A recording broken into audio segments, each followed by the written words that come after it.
Hello and welcome to Film du Siècle, the film and media channel focused on all things 90s and 2000s.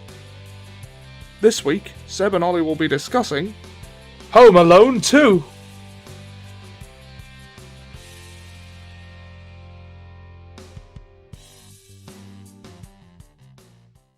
Hello and welcome to Film du Siècle. We continue our Christmas extravaganza with a viewing of Home Alone 2, the long-awaited sequel to the very successful Home Alone 1, which we watched the other week. Ollie, what are your thoughts of this particular gem? Well, this is the one I've seen more than the first one, to be honest. I'm probably more familiar with it. I'm probably more forgiving of it than most because nostalgia and also having seen it more. And Tim Curry, who is the best thing in everything he's in. Well, we were talking about Jim Carrey last week, and Tim Curry's another one of these actors who just elevate everything they're in. He's probably going to end up being the best thing in this film. I haven't seen it in several years, so memory's a bit fuzzy. Yeah, I remember it being quite consistent with the first one in terms of quality. Obviously, they completely rehash the plot and just do the first one again, but in New York. It's the same movie, but bigger, isn't it? But it's good because it's the same movie but bigger. It's an unusual thing because you could dislike it for Awakens. Well, no. There's a bigger. I mean, you could make that argument. You could make that argument, but this is blatantly that. It's not even got a new cast. It's got the original cast about a year later. It's not like it's the original cast reuniting after like 30 years with new characters sprinkled in. There's one or two new characters, and then it's just everybody we know from the first one. Yeah. That's the difference here. But do you know what? I don't mind that. A lot of people could accuse this movie of being lazy because of that, but yeah, it's lazy, but it's good. It's like a good-hearted slob of a man. I probably would have minded that if I hadn't seen it as a child. Yeah, I'm sure the film critics had something to say about that, but, well, when you had a movie in the cinema for practically a year and people kept going to see it over and over again, what else are you supposed to do? It makes sense that they would just release the same movie again in a new setting with a few new characters and concepts. If it works. I mean, it brought us Duncan's toy chest, and that guy Duncan, he was a good character, and there wasn't really an equivalent for him in the first one. Yeah. Funnily enough, as a kid, I always read his sign as Toy Duncan's chest. That's the way it's arranged. It's Toy Duncan's chest, just like Disney is Disney. That's on them for not making their illustrations clear enough. Yeah. And it wasn't until I'd seen the film several times I even noticed someone saying Duncan's toy chest. Yeah, well, he is Toy Duncan. He is Duncan, but he sells toys. Yeah, Toy Duncan. I suppose the nearest equivalent to this character from the first one would have to be the fake Santa who he meets. Yeah, I suppose so. I always felt sorry for that guy. Like, he had a shit car and he was doing a good job. He wasn't slacking off or being horrible or mean. He did exactly what he was supposed to in that situation. He deserved better. He helped the little kid. Kevin, yeah. Justice for fake Santa.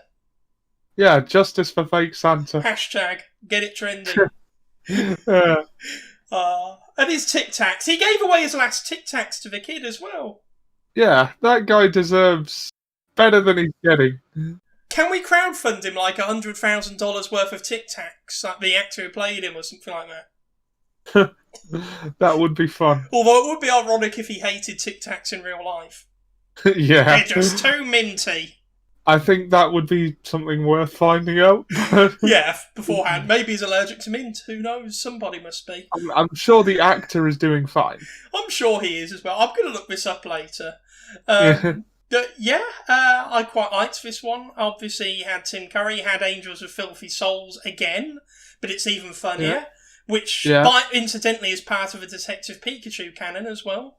It is, yes. Yeah, so Home Alone, Pokemon shared universe, except we see no Pokemon in the first two. Well, maybe it wasn't widely accepted yet. Yeah, like there was still prejudice, like, oh, bugger off, Pikachu. We don't look kindly to your kind here. I mean, Rhyme City was seen as like a bastion of progress It in that was. regard, so perhaps they just don't like to talk about it.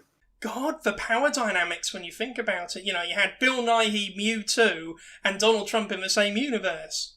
Yeah, yeah. I'm gonna become Mewtwo. I'm gonna use his amazing power. I'm glad that Bill Nighy got to be Mewtwo, though. If anybody deserves to be, it's Bill Nighy. Yeah. Although, I think we're talking more about Detective Pikachu right now than Home Alone. Yeah. Okay, I remember liking this one. I don't know what would dissuade me of that, but let's watch this movie and see how it holds up in the year 2020. Yeah. See you in a bit, guys. Hello and welcome back. We've just watched Home Alone 2, and by the way, to answer your question earlier, Ollie, it was actually Ken Hudson Campbell who played the Santa from the last one. What else was he in? I'll tell you in a moment, but apparently he went to film school with Steve Carell, Bob Odenkirk and Chris Farley, so he's in good company. He was the man in the hallway in Groundhog Day. That's his highest role, apparently. He played a boomer in Wonder Park. He played a record store owner in Adolescence, an Uber driver in The Trouble with Mistletoe. Let's see, Chief Salad in Pocket Film School. I'm trying to imagine that character. I imagine it's like a Dragon Ball Z minor villain. Chief Salad. Chief. Yeah. He played a treasure hunter in The Fountain. And, let's see, he was in Curb Your Enthusiasm as Painter. Just Painter, Untitled Painter. Cool. Oh, he was also in Stuart Little. He provided the voice of the Great Outdoors. That makes sense. No, they've got that wrong. A concept can't have a voice. He was in one of the X-Men cartoons, but it doesn't say who he played. I don't know why I went through that whole list, but it was interesting. So, yeah. What did you think of that film? Yeah, it was fun. It was about what I remember, to be honest. Yeah, it's one. Well, this would be like the 1000th time we've watched this. Yeah, although for some reason I consistently didn't remember the bit at the end when Buzz actually says something nice. And then he says Kevin should open the first present, and then they immediately disregard that and just sort of have at it. That's the sort of thing families do at Christmas, though, isn't it? Yeah. They've got that. I like how genuine a lot of these things are. Yeah. Although what isn't genuine is the fact that he could hear his dad shout from the hotel room across a park in one of the busiest cities in the world. On Christmas Day. In order to be heard at that level of audio across the park, I wonder how noisy his father must have been. I mean, like, the amount of sound he'd have to emit would I'm not a scientist, but shouldn't that break a window? Yeah, I'm sure that would cause property damage for miles around, which is ironic considering he was complaining about a bill. He'd probably have to pay for a lot more property damage. To be able to be heard from that distance with that much noise pollution from inside a hotel. The military could weaponise that man. Yeah. I mean, you think his son's dangerous, just look at the father. Sonic boom! Bow! On a side note, I missed that sound effect. I loved hearing it again in The Mandalorian the other week. Yeah. The Slave One. The first thing I'd ask if I was a Mandalorian is, why is it called the Slave One? I don't know, Dad called it that, would be his response. Fair enough. I wish that scene was in The Mandalorian. But yeah, very good. I would say that it's actually funnier than the last one. I don't know if it's a better movie, but it's certainly funnier. I like the ending better. Me too. It's a very rewarding ending.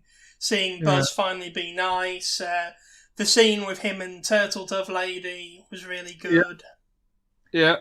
Yeah, because I feel like he had more interaction with Turtle Dove Lady than he did with Old Man Marley. Yeah, yeah. And that was nice, and she was really good. I wonder if she's been in other things as well. I've heard a few people uncharitably say she looks a lot like Piers Morgan, and to be honest, she does, but... I didn't make that comparison. Just look at the two together, though. I don't want to. Fair enough. But that always bamboozled me as a child. I never thought she looked very scary when you first see her. Because it's not in the first one. Yeah, it's in broad daylight. You can understand a child getting scared of her at night when she's slowly rising from the rocks like some sort of slasher flick villain. Yeah. But the first time she's just standing there, I would not be scared of that as a child. No, I wouldn't either. I mean, are normal people more afraid of birds than we are? I mean, the birds would be a bit odd, but I wouldn't be scared of the person. I don't know, unless you've been tortured with Alfred Hitchcock 24 hours a day, you're not going to be that frightened of pigeons, are you?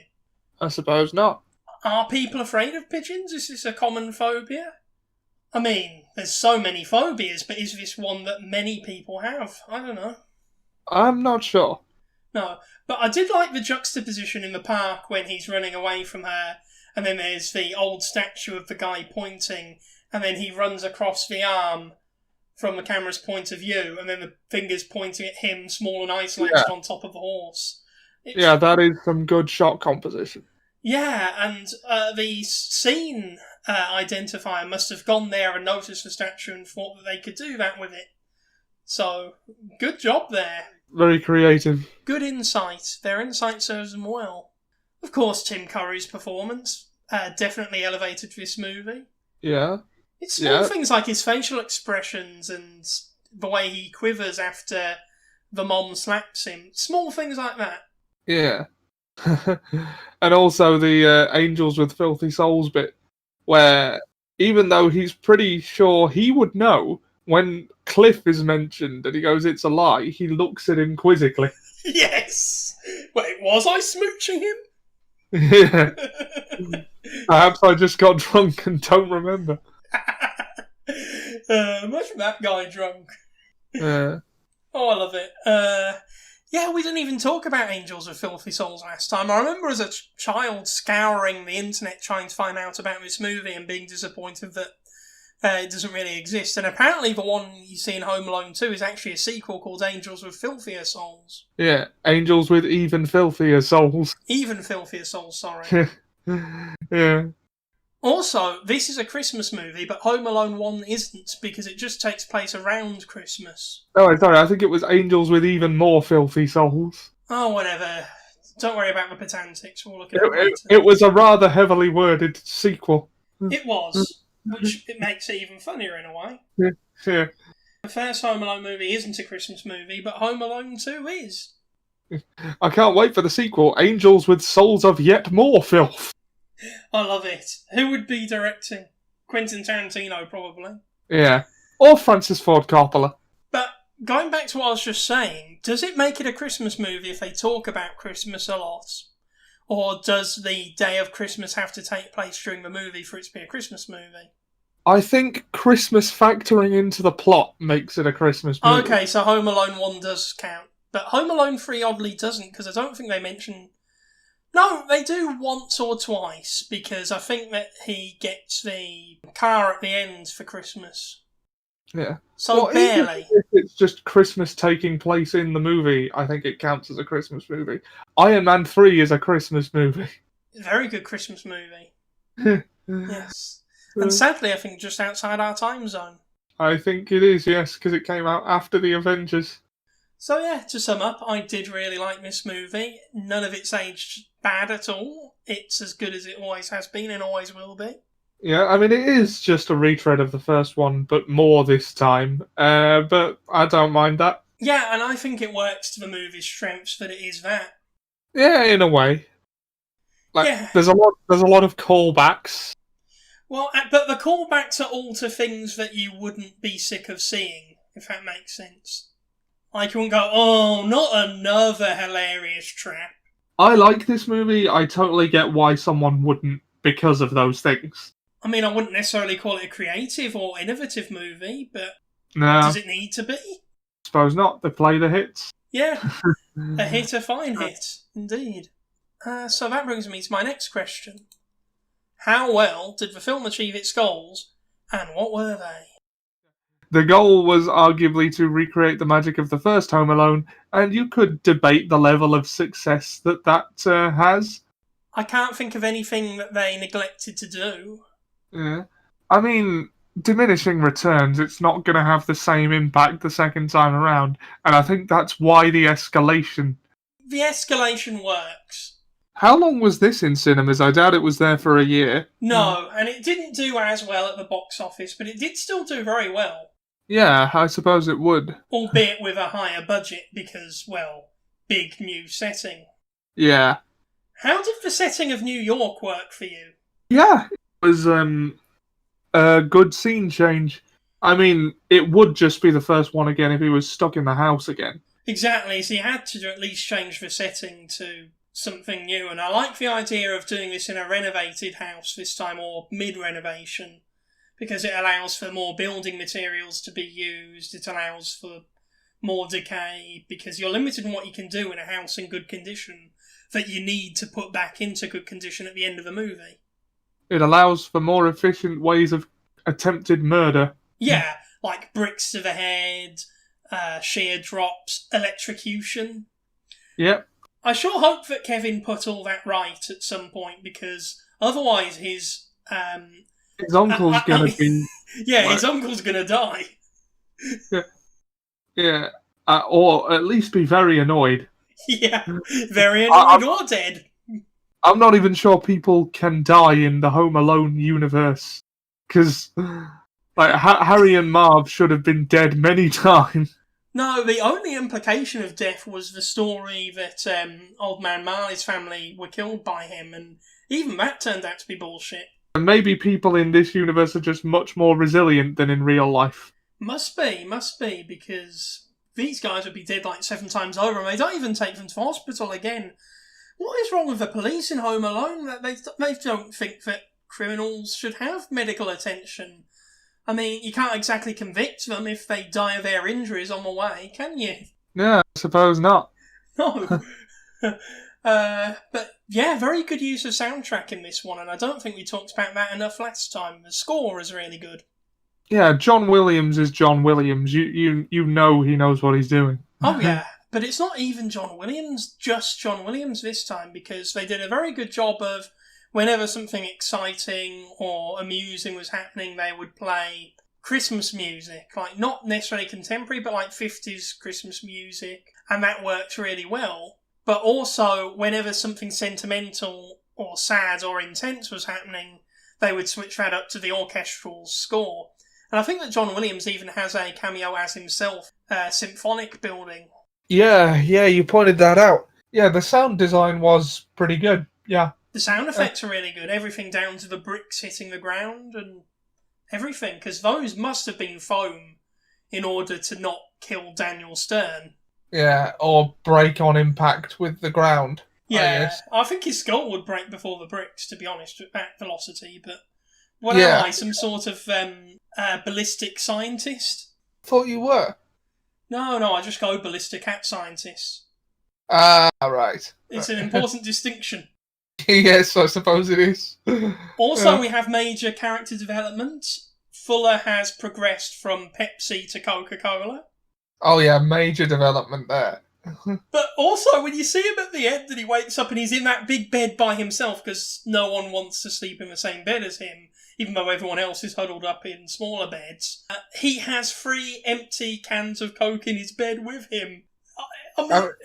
Does he? You'd think those would have kept him awake. You would, because I can't drink soft drinks at night without having terrible problems going to sleep.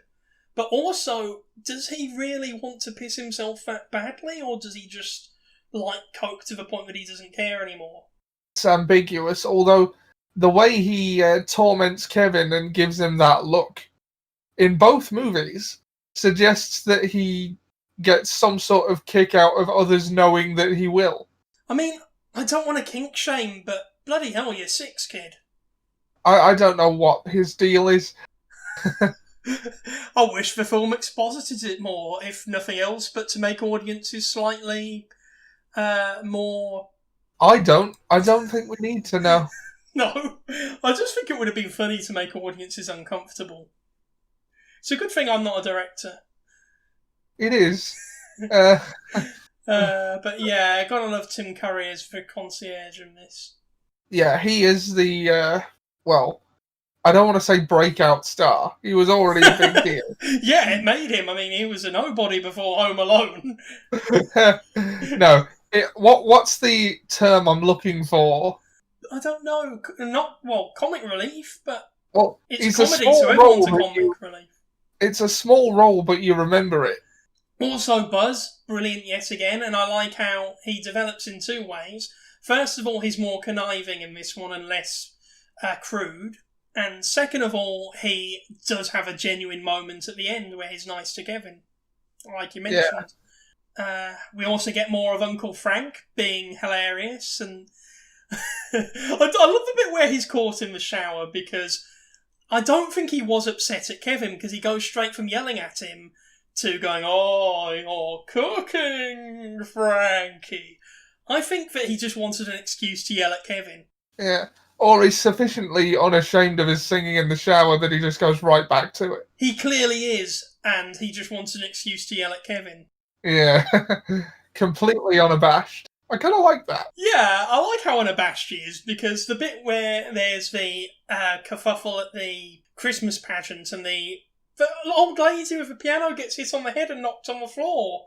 I like how you hear nothing except for Frank laughing raucously. Like, that's the most hilarious thing ever. And it's not meant to be... Well, it is meant to be a funny scene, but it's one of those things that you shouldn't laugh at, because this poor old lady has done nothing to nobody, yet it's hilarious to us that she gets knocked over, mostly because of Frank's over-the-top reaction to that. Yeah. Well, then he encourages Buzz by saying that his prank was funny. That was so Uncle Frank. I love him. He's such an arsehole. Yeah. He was in Great Expectations. The Cool. 98 movie version of that. Uncle Frank, he was. And he was also in Cocktail as a tourist. But yeah, I think that was the highlight of his career, actually, being in Home Alone. And Home Alone 2. Lost in New York. Yeah. So, yeah, the goal was clearly to do the first one again, make a lot of money, and escalate the first one by having new settings, premises, and a few new characters, and rehash the old one in a way that would still feel fresh. It achieved that quite well, because you could very easily make this quite kind of forgettable. Yeah. And you could say they should have done a lot of things different to the first, but they did that with Home Alone 3, and it wasn't really that well liked. Yeah, this is true. I saw Home Alone 3 once. I do not remember it. I tolerate its existence. It doesn't cause me any harm. Yeah. It was fine. It was fine. I'm not complaining. So, did the movie exceed your expectations? Not really. It was what I remember. It's what I expected. Yeah, same here. It didn't exceed them. It wasn't disappointing in any way. It was just as really funny and good as I remember it being. Also, we missed out on a bit of trivia about the first Home Alone. Apparently, when Joe Pesci bites Kevin's finger at the end of the first Home Alone, he actually did leave a mark that's permanently there, as in Macaulay Culkin still has it on his finger.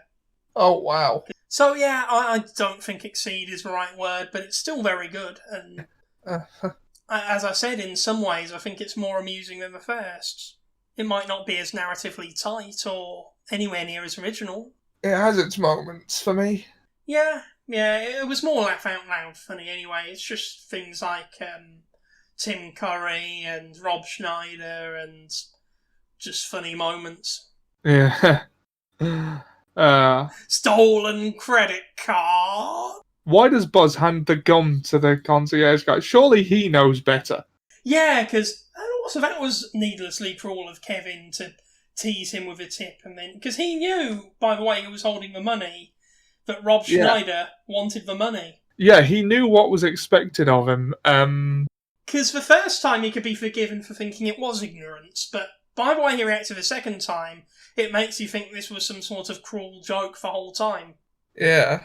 Yeah, Kevin can be low-key an asshole at times. Also, when he's doing the cannonballs in the swimming pool, he asks for two blokes who are already wet in the hot tub and doesn't ask the woman next to him reading a book Yeah. who is likely to get splashed. That's kind of inconsiderate, because it's going to be no skin off the back of the old men all the way over there, but the old woman reading the book, that could ruin her book. It could be a first edition. It's a wealthy city with a wealthy hotel. It could be, yeah. What the...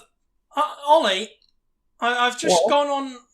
I'm not sure this is real because it's Wikipedia, but I've just gone on the article for Devin Rattray, who plays Buzz McAllister. You've just gone on Buzz's Wikipedia, yeah? The actor plays him. And it says TBA Home Alone 6. Jesus Christ. I had a feeling that Home Alone 6 might be in the works, because I seem to remember one of our friends telling me about it the other day. But I didn't know that Buzz was going to be in it. Okay. 29 years! I'm very curious about this, because he still has an acting career. He's still doing a lot of TV, and I think a few movies. According to this, the guy who played Buzz also did a documentary about him attempting to win the heart of US Secretary of State Condoleezza Rice. Cool. He tried to use love discs, which are love letters set to music and images, to serenade her, and travelled to New York, Alabama, Denver, and Washington, D.C. to court her. Okay, and the film is apparently called Courting Condi. Well, I'm not... Sorry, it's made by British filmmaker Sebastian Doggett, that portrays the crest of a love-struck man, actor Devin Rattray, who wants to win the heart of United States Secretary of State Condoleezza Rice. What is this? Oh my god, it's in our time period. Can we watch this, Ollie? I think we can. Can we watch Courting Condi? I mean, I don't know what we have planned for next month, but I don't mind pushing it aside if we watch Courting Condi. We have... What a strange premise for a movie. It's a strange premise for a movie, but I'm curious. And it says starring George W. Bush. I don't know if this is a joke article or whether it was like Borat and he was in the background at some point. I don't know.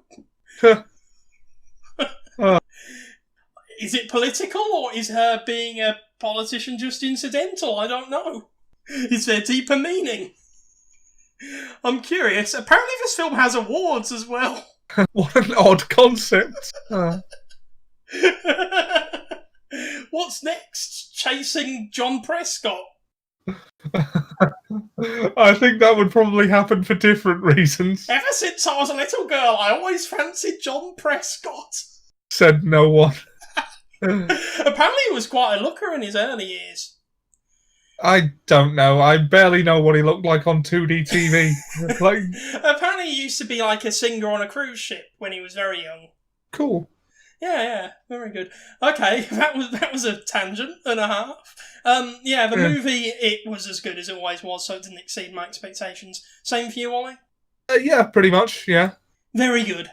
Is there an element of a film, though, that particularly appeals? It's Home Alone 2. Like, nostalgia for me, I suppose. Going deeper than that and thinking about why it's so nostalgic, I would have to say the use of soundtrack, just for general cinematography. It's a very impressive and good-looking movie. And the comedy. It's a very funny movie.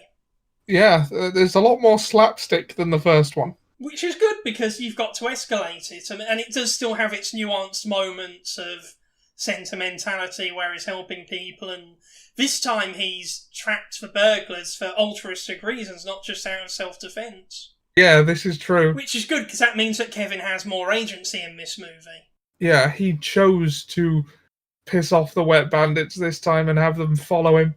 And with him being 1 year older and more mature, it makes sense to make that change for the second movie. Yeah. So yeah, really good. Yeah, I think I covered the elements that particularly appealed. It all adds up to something that's creative in the sum of its parts, which is always a good sign. Because you can watch a really crap movie but still think maybe like some of the mise-en-scène is really clever. Yeah. Yes, my next question for you, Ollie. How does the film hold up today? I think it holds up. Like, I say this a lot. I think it holds up about as well as it did. There's nothing really in there that ages out too much, except maybe phone technology. But then people are aware that that wasn't always this good. Yeah, that's true. I mean, there's World Trade Center, but, well, it's not like... I almost said it's not like it's anyone's fault. Ah, Yeah, that would have been flippant. You know what I mean? yeah. And also, people might not find the lack of airport security, like them boarding him on the plane anyway, very believable today. But apart from that, Yeah. it's Home Alone 2. I mean, it's a timeless film. It's like It's a Wonderful Life. You don't exactly say how well does it hold up today because it's a timeless classic. Even though I've never seen it in my life, actually. No, nor have I. I've not seen It's a Wonderful Life either.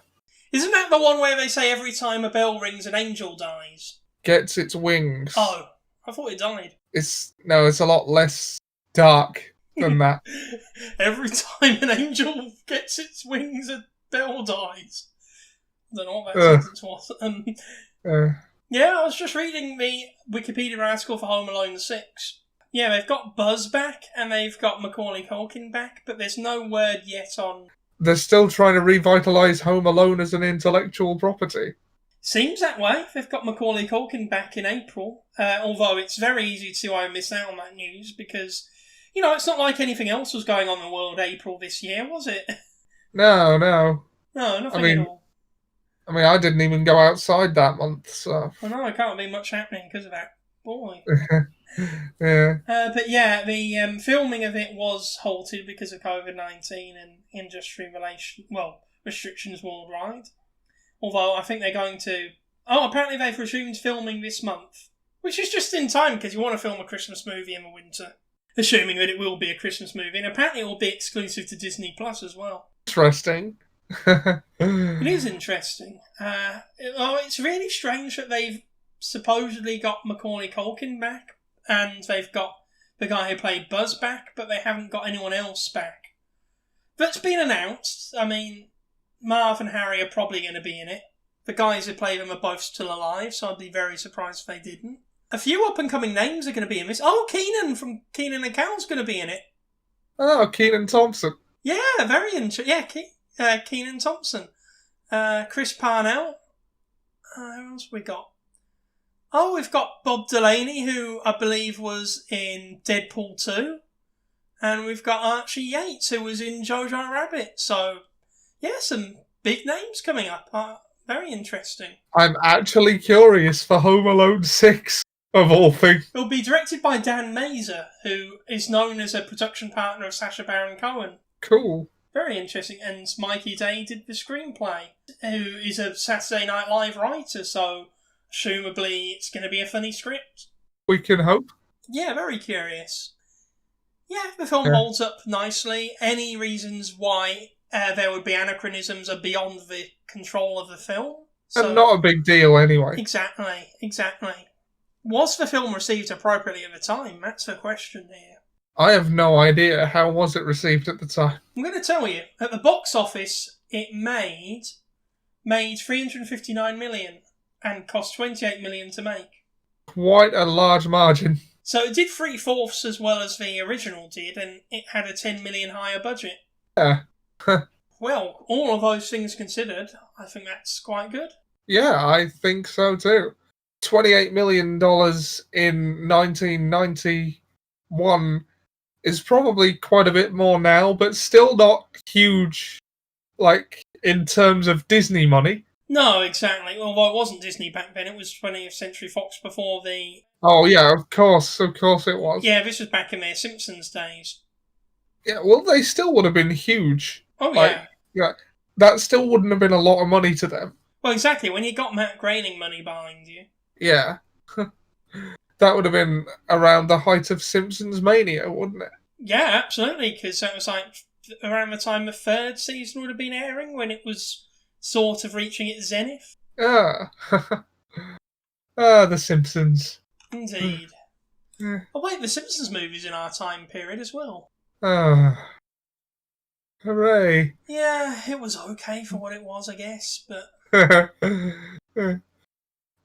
actually quite like the Simpsons movie. Yeah, I mean, I feel like it would have been better if it was made like 5 years earlier, but yeah, it's fine. I do feel like they put all their efforts in on the writing side of things into it in those 5 years, because it clearly wasn't going into the show. Yeah, this is true. So I feel like they were saving the best stuff of the movie. But anyway, Home Alone 2, Lost in New York, the Rotten Tomatoes critics' consensus. A change of venue and more sentimentality and violence, yeah, can't obscure the fact that Home Alone 2, Lost in New York is a less inspired facsimile of its predecessor. Well, yes. This is true. It's true. I don't think that necessarily means that it's bad, but it does mean that it's true. Can you believe this? 33% on the critics' tomato meter. Doesn't surprise me, to be honest. But say you never seen the first one, and you didn't know the first one existed. But they have seen the first one, so... Yes, but... Everyone's seen the first one. Yes, but you see the point I'm trying to make, don't you? Yeah. If you had no knowledge of another movie existing with an identical plot 2 years ago, then I don't think you would have marked it down. I think it would have had a similar rating to the first one. No, but it was in theatres for a year. They will have seen it. No, that's not what I'm saying. Yeah, I know what you're saying, but it's a moot point because that situation would not have arisen. It is a moot point, but what is this channel if I can't make moot points? Fair enough. I mean, we were talking about the Grinch being in the Navy last week. Yes, I suppose we were. Yeah, the audience are a bit more generous. They say 61%. Yeah, it's still fun. Yeah, but I don't know what 39% of people would have a problem with, to be honest with you. A critic's job is to appraise a film on its merits, and in that regard, it is a less inspired rehash of the original. And that's going to be a tough thing to bounce back from. Yeah, I mean, I suppose that's on me for not minding that. Yeah. I don't know, as long as the audiences like it. Yeah. Yeah, I wish that they sort of judged it on an individual basis more than as a sequel to the first one, but oh well. But it was a sequel to the first one, so. Yeah, you're right. I'm just saying that it's got its good individual merits that are overlooked. Oh well. Yeah, it does. It definitely has its moments. Indeed. Yeah. So, if you were to summarise, Ollie. Yeah, I like it. It's Home Alone again, but bigger and in New York. That's not a problem for me, though I understand why it would be a problem for others. Can't really say it any better than you already have. Yeah. It's Jingle All the Way next week, isn't it? Oh, I'm looking forward to that one. That's a Christmas movie that's quite close for me, actually. I'll save that for the episode, but not really for me, although I wish it was. Yeah, I don't know. For some reason, I watched it a lot when I was growing up. I didn't know about it to watch it a lot. That's sad. Very sad. As we move closer to Christmas, we're hoping you're enjoying December's content. Yeah. And we look forward to seeing you next time with Jingle All the Way. Alright, Merry Christmas. We'll see you soon. You filthy animals. Merry Christmas. And a Happy New Year. Yep. Bye. Bye.